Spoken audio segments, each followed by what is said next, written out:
Sup, Dad? Welcome to This Dad Reads, a bookish podcast spanning genres and fandoms. I'm your host, Jason, and this is a special on-the-road edition of This Dad Reads at San Diego Comic-Con.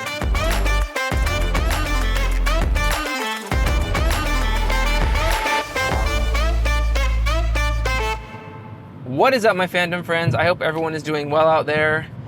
And whew, what a ride it has been. I was able to attend San Diego Comic-Con for one full day on Friday, July 21st, and it was an amazing experience. It's something that I've wanted to do almost for my entire life, since I was in junior high, loving comics and reading Wizard magazine and reading Gen 13, and it's just been one of those cons that has been so present in the community for so long, and I knew one day I would get there, and this year it happened. Quick shout out to my friend Justin, who I've had on the show before, who basically was able to get me in. We talked about it on our Instagram live. We did in the lead up to the con, but was able to get in basically on an exhibitor badge, helping out at one of the booths, the Bob's Burger retail booth.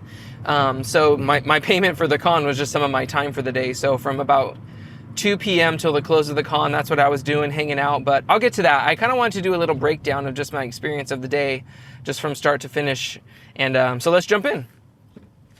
So I live about 4, 5, 6 hours from San Diego. I live in Central California. Thursday night, after dinner with the family, drove down, hung out with my buddy Justin, who was able to kind of put me up for a couple nights at his place. And so, amidst some very tearful goodbyes from my family, at the end of a long day, you parents know kids can be just more emotional than usual. So it was actually really sweet. But said goodbye to the family, made my way down, didn't hit too bad traffic, got to Justin's place about, 11:30, 11:40, which was a little bit later than I was hoping, but that's how it goes. So basically jumped in bed right away, got about like 3 hours of sleep, and next thing we woke up and made a new friend named Dwight, who's a part of the 501st Legion. We went to his place and he drove us down. Shout out Dwight, what's up? And that was about another hour drive to get to San Diego. So had a really quick trip down there. Basically met up with the hotel, met up with our vendor guys, got our badges, and we're able to go into the floor early, which was really cool. Obviously, there's no like sales or anything going on at that time, but what I didn't know was that was basically the calmest the day was going to be for that, basically hour, 45 minutes, an hour that we had on the floor to ourselves. So I wish in hindsight that I had valued that more. But it was cool. Got to look at the Star Wars Ahsoka stuff without anyone getting in my way, able to take some pictures. And then we were off to the races once the doors opened at 9:30. The main thing I had a small list of things that I wanted to do before I had to kind of start at the Bob's Burger booth. The first thing was J. Scott Campbell was there, who is one of the main creators and comic book authors and illustrator that he's been in the industry for a long time. He mainly does covers now, does a lot with Marvel, does a lot of Spider-Man covers.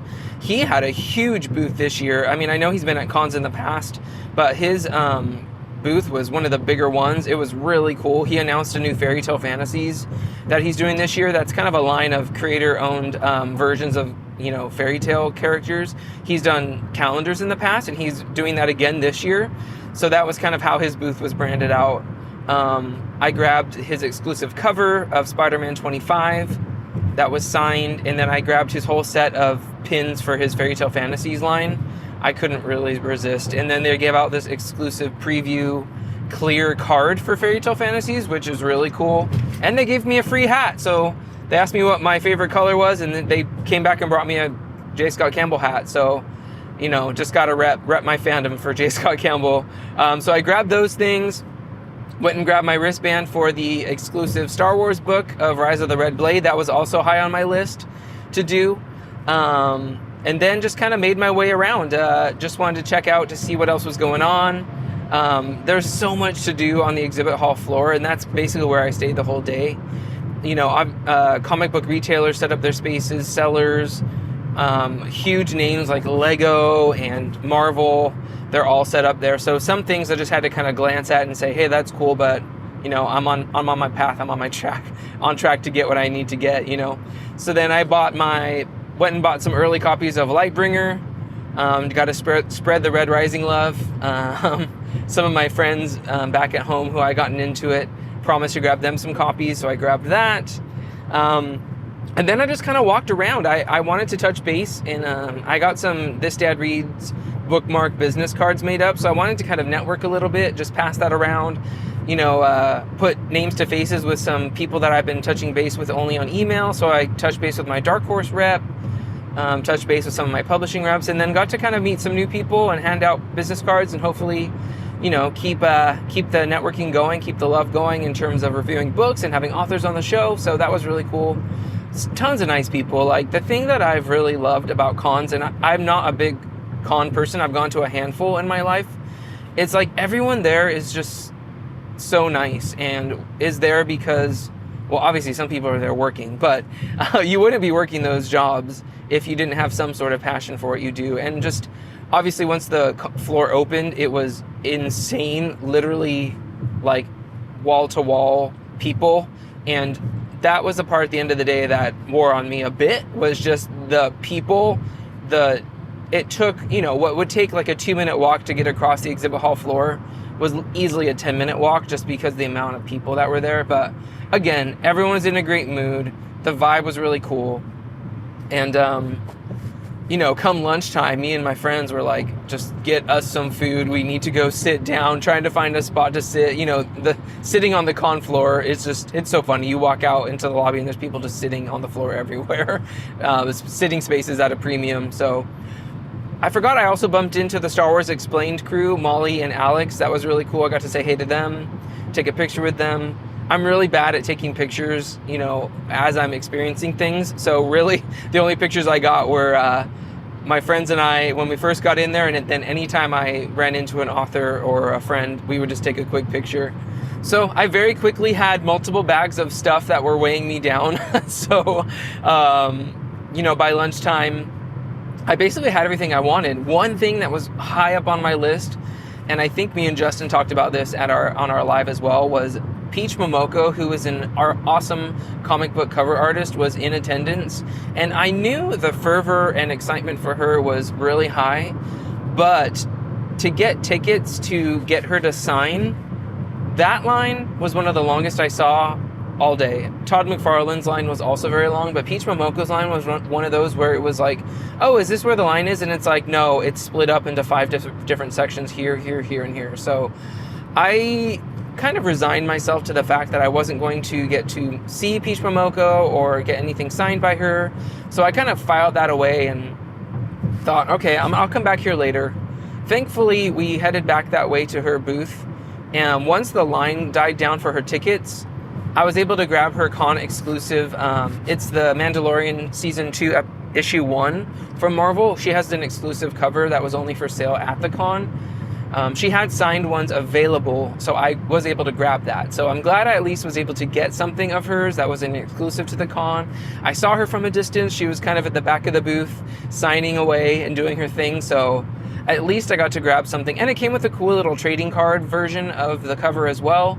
So there was another exclusive version of that cover, which was a sketch variant, which I really wanted, but I can only buy it when it came with another variant that I didn't really care for, and I didn't need to spend, you know, $100+ more. So my wallet was my wallet and my budget were helping me stay on track with that one. So really glad for that. Then I got to go actually get in J. Scott Campbell's signing line, which was really cool. Got to actually meet him and interact with him. I'm really crossing my fingers that he will come on the show. He took my business bookmark and seemed interested. So I was able to kind of get in there with our shared love of K-pop.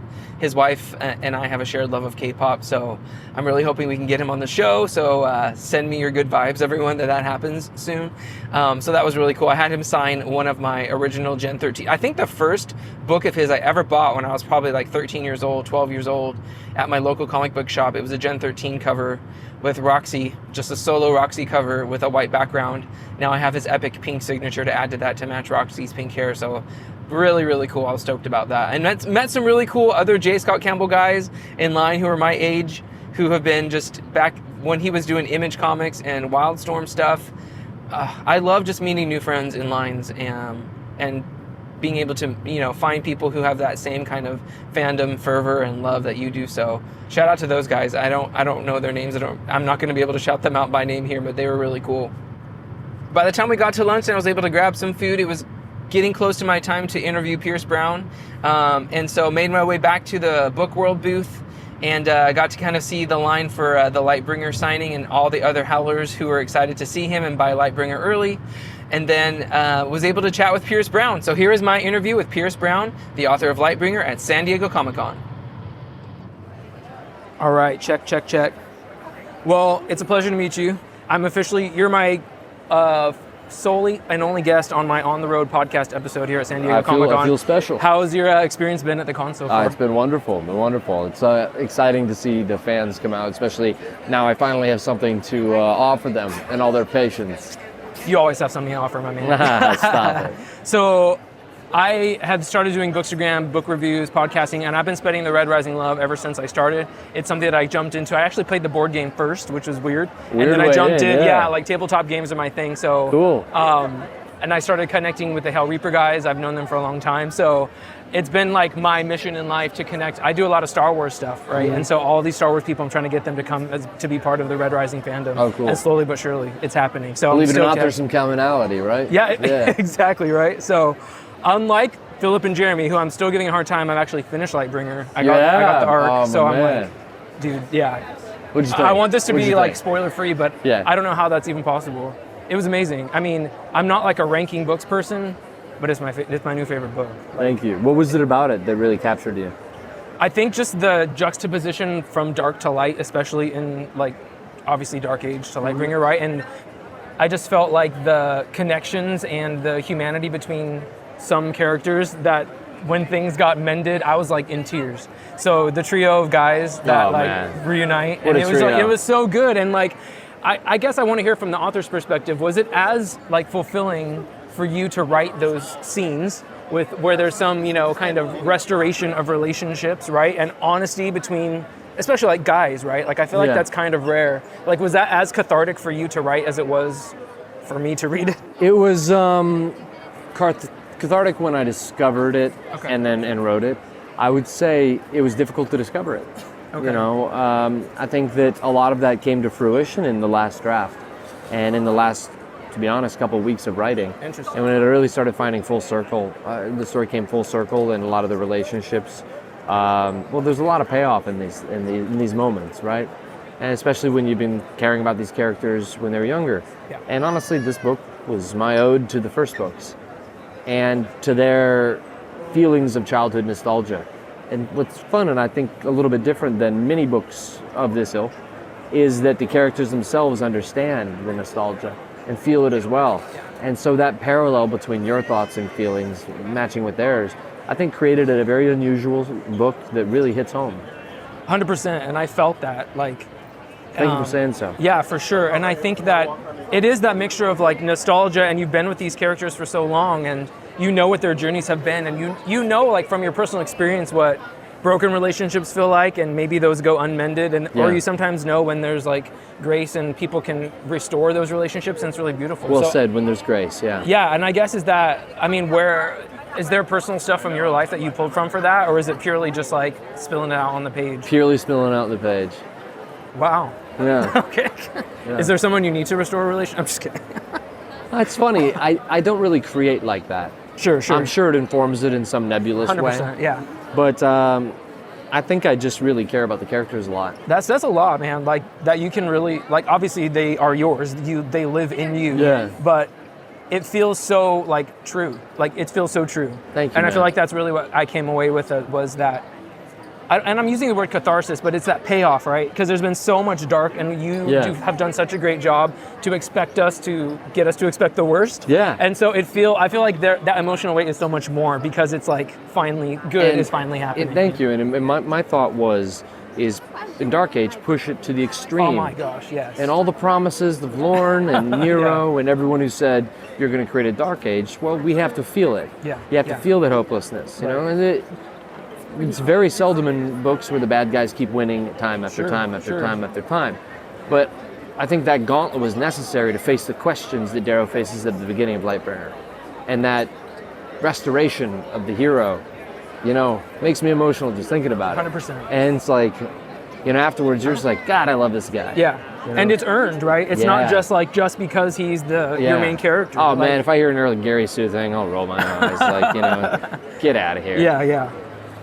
It's beautiful. It's beautiful. I mean, I really care about it, and that's the funny thing. And it's like, because that, you know, it gets you. I know. You know? I know, man. I was there, and I'm talking to people on Reddit, talking to my friends who have gotten to the book. I bought copies for them because they're into it, telling me they're throwing books, you know, on the floor. Yeah. And I'm like, you guys aren't ready. Like, you guys aren't ready for Lightbringer. Yeah, man. I'm gonna tear up too. Especially that last third. Oh god. Oh my gosh, dude. Yeah, I bawled like a baby. Yes. Yeah. Okay, so I hosted a group reread. You know, you just did a signing here at Comic-Con. I heard a guy saying that everyone's doing rereads. Like, you probably know that. Yeah. Everyone wants to catch back up. It's one of those dense things that you want to be ready to go, and you don't want to have anything, you know, not at the top of your mind. I hosted one online, and some people were noobs and joined in, which was really cool. Oh, really cool. And then some people were new, and so we did it slowly because, you know, I'm a dad. I don't have a ton of. I read a lot, but it's like, I got to plan this out, especially with your books. Yeah. And so I asked my group if there were any questions for you because I told them I was going to be interviewing you. And so my friend Patrick Fradley, shout out to you, Patrick, he did have a question. He said, in book 1, when Pax throws himself on top of Darrow as a shield instead of subduing the Jackal directly, was this because he didn't want to directly raise arms against House Augustus? I think so. I think Pax is one of those characters, if he does hit someone, they do die. You know what I mean? Right. But it's also a very short amount of time, and I think he thought he could take one hit, one stab. I don't think he thought it would be dozens. I feel like you've done a really good job, obviously. There's a ton of characters that we've grown to love and care about, especially leading up to this book. But one character who I feel kind of comes to the forefront and shines is Diomedes. And my boy. Like, I love him so much. And I feel like very quickly in this book, he's risen up to the top, like... Top tier? I didn't realize it. I didn't realize that until now. But I feel like you did a great job of kind of highlighting a different, like, twist on... a hero, quote unquote, right? Because he's different. He's not Darrow, he's not Lysander, but he's kind of doing things a little bit differently. So I guess my question is, how did you approach this kind of twist, or what? I guess tell me just a little bit of background on creating his type of character. Honestly, a slow burn. I wanted a character who did not show everything that was inside him. And a lot of these characters are very, well, they wear their hearts on their sleeves and are, you know, they project their egos. But I wanted a cold character who gave flashes of what was inside him, and then you slowly get to see it unravel. And to be honest, when Iron Gold came out in like 2017, this has been a 6-year character developing him and like slowly rolling him out. And you get a better feeling from him in this book and really understanding what makes him tick. And then I think, you know, a lot of this book was reward for the patience of some of the stuff I did in Iron Gold, because almost all the seeds you see now are coming to fruition. There's not many new characters in this. Even Ore was seeded in Iron Gold, and I always knew what I wanted to do with those characters, and it's really fun to see those seeds come to fruition. Yeah. I guess that's just like the big theme of my takeaway was like so much payoff, right, was happening with this book. For a bridge book. And like that's why it's so, well, that's why it left me wanting, like, obviously Red God, you know, stoked for that, because I'm like, there's more. Like it's a self-contained bridge book. It is. It is. And like, how is it, you know, and that's not what's my favorite book, but it's for a bridge book. It's really, it's wild, really right? And that's why I think this book is so very special, because it shouldn't be, I don't think it should be your favorite book of the series, but it's weirdly mine now, because it just means a lot, I think. I feel that. I think everyone's going to feel it. I can't wait. I'm going to read it again when it comes out next week, because I got to go along with everybody. I can't just like be away. I want to touch on Illyria really quick before we're done. She makes a very definite choice about her place and everything in this book. And I did hear you talk to Jeremy and Philip about this. I heard you talk about kind of her choice and what that means. I, for one, and this is not saying anything spoiler, I don't think, I was a little bit surprised about kind of that arc. And apart from that kind of exploration of her character, she kind of takes up like a little bit of a back seat, especially like you said, that last third. Like it's really focused on a certain set of characters, right? So I wanted more of her, I guess, in the end, is what I'm trying to say. And I just want assurance that Lyria is going to have her time to shine? Well, I can't tell you anything. Come on. I'm not going to give you a spoiler. I think that it can really fuck up a book if you try to give everyone the spotlight. Sure. So instead, I give the story the spotlight. And if the character can help out in the story, and when they do, and when it's relevant, because when you reread it, I think you'll see that her beats make sense. Sure. And simply put, there wasn't much more for her in this part of the story. Fair enough. And in the next part of the story, there will be. But what I found is when you give equal representation of time to each character, you artificially create slowdowns. And so instead, I've learned and changed and evolved a bit in how I do multiple POVs. First book was everyone got the same amount of time. Right. But that wasn't what this book was. And so in each book, I think you can see I change my rhythm. It's a different wheel each time. And so that was me exploring this one of like follow the story. But she also had some cool stuff. Like, 100%. Yeah. And her and Cassius's relationship. I know. You're killing me with that. You're killing me with that. Like I'm not gonna Eaglet one. Oh man, I can't. So the end is in sight. I know you're writing Red God right now.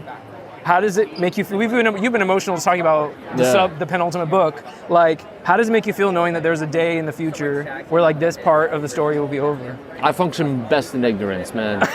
Don't we all? Makes me too sad. Don't we all? No, it makes me too weirded out. Like I can't think about it. I do. It's too weird. We don't want to either. It'll hit me when I finish the next book. Yeah. Probably on like the second draft. I'll be like, whoa. Okay. It'll be so weird. Fair enough. What I guess to the howlers out there, to everyone who's clamoring to get their hands on this book, it's out there. Like copies are going out. Floating around. Yeah. What do you want the community to know before they dive in? Nothing. Nothing. Fair. Yeah. Fair enough. Okay, so I do something on my show where I talk about the last book I read, what I'm currently reading, and what I'm planning on reading next. So I asked that to all my guests. What was your last current next? Last book was Tyrant by Christian Cameron. My current is How to Lose the Time Warp. My next is The Colossus of Rhodes, I think, by Henry Miller. Okay. Yeah, no, The Colossus of Marsui or something. Okay. It's a Greek travelogue book. On brand. Yeah, because I think like when I'm done with this tour, I think I might have to go to Greece or something. Dude, I'm going to Greece in September. Yeah, cool, man. I might see you there. I might see you there. Definitely. Thank you again so much to Pierce for chatting with me for a couple minutes at Comic-Con. Such a good guy. We had a great conversation. I mentioned it in the interview, but both of us were kind of tearing up at moments because, guys, get ready for Lightbringer. Lightbringer is out today, the day this episode comes out, so you can go get it and start reading it. I'm going to reread it again this week because I want to be a part of the conversation online. I want to experience it with everyone else. So I actually can't wait to dive in again and experience it all over again. And like I said, Lyria has some time to shine, but I can't wait to see where she goes. There's a trio of guys in this book who will honestly, it's the heartbeat of the book to me. And so much, of course, happens to move along the plot and everything for our friend Darrow and his family and his crew, but the emotional beats of this book will get you, will really, really get you. And again, if you haven't started Red Rising, you guys know by this point, I'm never going to stop beating the Red Rising drum. It's amazing. If you are one of my Star Wars friends and ever need a break from Star Wars or in between books, please pick this series up. I guarantee you that it is something you will enjoy. It's a journey. So right now it's 6 books, so I know it's a commitment. That sounds like a lot, but you will not regret it. It's one of those books that, even at 700 or 800 pages, you're going to read it as fast as you would a 300, 400 page book. It's that good. You won't want to put it down. So again, thank you again. I want to also say a special thank you to David at Random House Worlds who helped me coordinate this interview and chat with Pierce. Thank you so much, David. So guys, the rest of my time at San Diego Comic-Con, I got to hang out at the Bob's Burger booth and just make friends, see people give out stuff, help manage their line. It was really fun. I'm glad I got to stay in one spot for a time and not have to navigate just the, craziness of the exhibit hall floor. And it was really nice of some of my, author friends to come and find me and meet me because I couldn't really get to them. So George Mann made his way to me. We took a quick picture. Kristen Baver made her way to me. I got my Art of the High Republic book signed by her.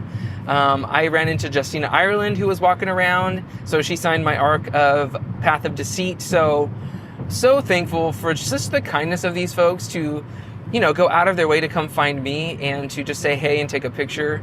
I just love the book community so much, and the authors are a part of it, and I'm hoping to get Justina on the show soon, Kristen on the show soon. So just so much love, and you guys are the best. And the one thing that I regretfully couldn't make it to was the High Republic signing, the For Light and Life signing back at the Star Wars booth. It kind of conflicted with my time, but I'm so glad that so many folks got to get their early release of the Light and Life YA anthology signed. Wish I could have run into Cavan Scott, obviously, and Charles Soule, but I'm sure it won't be too much longer where I get to chat with them again on the show. And I'm planning on being at Comic-Con again. I'm hoping this is not my final Comic-Con experience. So much to look forward to in the year to come.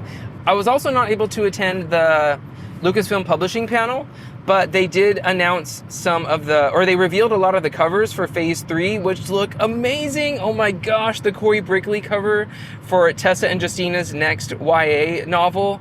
It looks amazing. I just spent so much time after the con just looking at that image. Corey is an amazing illustrator. His stuff is it's amazing. You guys know he did the Path of Deceit and Path of Vengeance covers. I hope they do a poster of this at some point. It's stunning, like stunning. I know the middle grade novel got its cover revealed as well.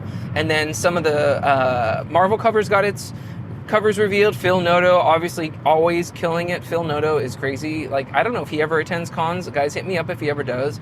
I would love to meet him and get some of his stuff signed. I feel like he's kind of this just myth, this ghost who's just out there churning out Star Wars covers all the time. He's like this vague figure that I know is amazing, but I just feel like he just exists in this mysterious space. So anyway, I also found out today on my way back that Harvey Tolobao was at the con, the cover artist and interior artist for a good chunk of the High Republic Adventures. I'm bummed I didn't know he was there. I would have loved to have run into him. Harvey, if you want to be on the show sometime, I would love to chat with you. So all in all, the con was an amazing experience. It was one of those things where I knew the day was going to fly by, and I knew the time would come when it would be over. So I was really trying to be present in the moment and experience everything for what it was. Thank God I, was running off of 3 hours of sleep and fumes and adrenaline and excitement. It definitely got me through. And just the good vibes from the people. Like, I can't say it enough. And it just is so cool to find people who have their own individual passions and fandoms, but also where we have passions that overlap. Obviously, Star Wars is a big one of them. Just the love of, media and comics and writing and art. And it's so cool. It's what brings all of this fandom together. And it's what connects me to all of you in a way. And so I can't say enough how much being a part of this community has really brought so much joy to my heart. Obviously, I have joy and passions and, a career and a family that feed those parts of my soul and my family. I wouldn't trade my family and my life for the world. And just seeing how this kind of hobby and love of something that, it means something to me in a different way can just be fed and nurtured. It's so cool. So, man, I love you guys. I love being a part of this community. I love being able to create content that can hopefully connect us in what little way it does. And I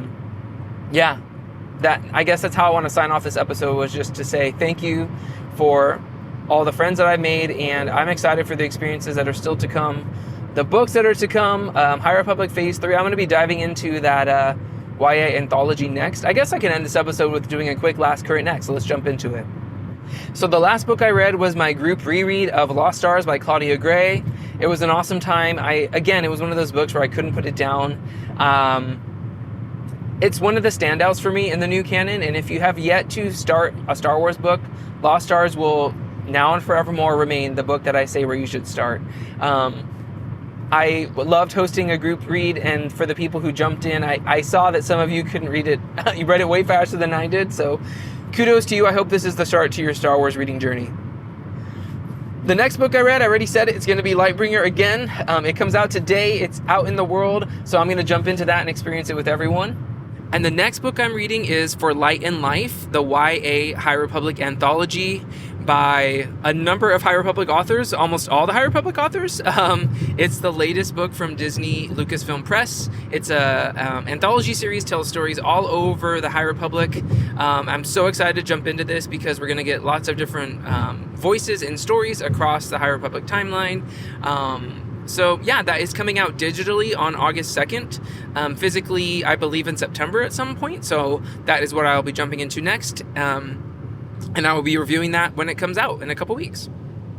Once again, thanks to Pierce Brown and to Random House Worlds for carving out some time to chat with me at Star Wars Celebration this year. My review of Lightbringer is up now, and the book is out now everywhere. So whether you're an audiobook person, a physical, digital person, grab it on whatever platform is your choice. And if you still haven't jumped into Red Rising yet, there's never a bad time to do so. Howlers are always welcome to join the fandom. So excited to join the community and just shout from the rooftops that Lightbringer is out now. This has been Jason on this special On the Road edition of This Dad Reads. I'll catch you all next time. Thank you so much for listening. For more of my content, visit my website at thisdadreads.com for full book reviews, interviews, and articles. Follow me on socials at This Dad Reads on Twitter and Instagram. This Dad Reads, the podcast, is produced by Aravis Industries and me. Special thanks to my editor, Jeremy Tuttle, and to Coma-Media for the use of their song Bounce. If you like what you've heard, please subscribe on your podcast platform of choice and leave me a 5-star review. It really helps. Catch you next time.